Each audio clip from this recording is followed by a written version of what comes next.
5 күнгө айылындагы Достук арена футбол стадиону расмий түрдө ачылды. Ачылыш аземге президент Садыр Жапаров катышып, айыл жергесинде 2,5 миң орундуу стадиондун курулушу сыймыктуу окуя деп белгиледи. Эске салсак, стадион 1 жыл ичинде курулуп, нөлдөн баштап жаңы салынган, бардык шарты менен бүткөрүлгөн алгачкы стадион болуп калды.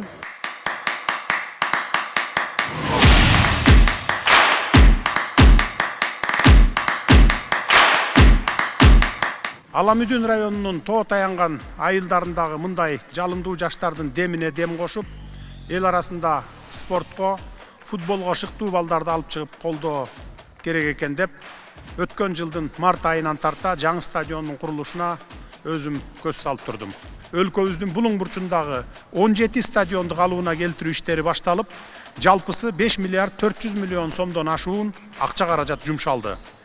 Алардын ичинен 10 стадион 2024 жылы ишке берилсе, калганын Каракол, Өзгөн, Токтогул, Кара Суу жана Бишкек шаарларындагы стадиондорду жакынкы мезгилдерде тапшырабыз.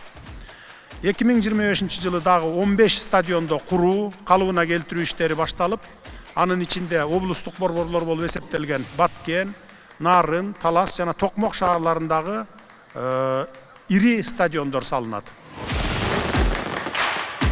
Стадион 2 гектар аянтты элек, чыгыш жана батыш тарабында трибуналар 2563 көрүүчүгө ылайыкталган.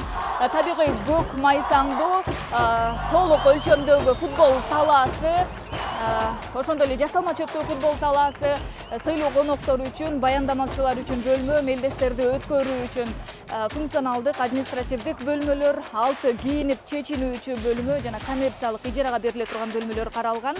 Ошондой эле түнкүсүндө оюн беттештерди өткөрүү үчүн заманбап прожекторлор орнотулду.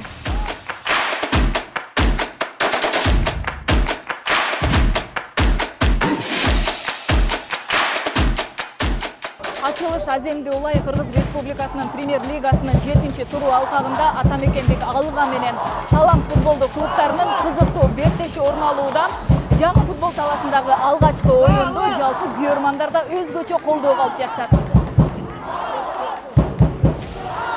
Ошо балдарыбыз келип ойногонго кубанычтуубуз. Талант командынын күйөрмандарыбыз Бишкектин Бишкектин Алга командасы менен тең тайлашып ойноп атышат. Oyun жакшы өтүп жатат. Биздин президентибиз да келип оюнду көрүп жатат. Стадион жакшы болуп тур.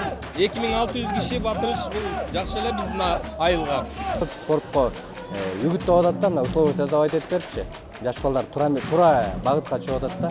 Потому что мындай условия болсо, суу биякта душу бар, ичинде жуунганга жакшы да, балдар көңүлдөнөт, келет, жуунат, этет. Ошо башка чоң рахмат. Кыргызстанда ушундай стадиондор көбөйө берсин.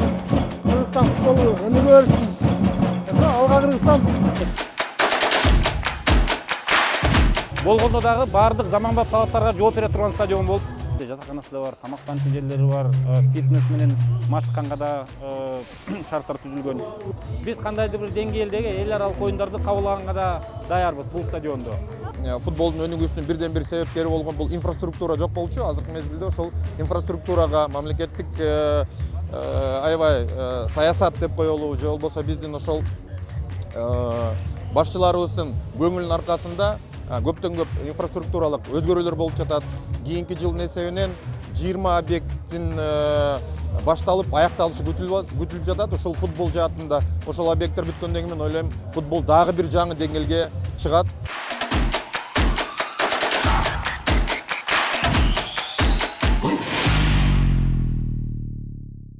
Заманбап стадион эл аралык мелдештерге машыгууга эң жакшы шарт түздү. Негизи эле келечектеги чемпиондорду даярдоого, жаштарды сергек жашоого үндөөгө мүмкүнчүлүк түзгөн спорттук жайлардын бири болуп калды. Ушул тапта 20га жакын футболдук объекттин курулушу өлкө боюнча жүрүп жатса, мунун 15и быйыл бүткөрүлүп ишке киргени турат. Нурайым Бейшеналиева, Омар Маллашев, Ала Той 24.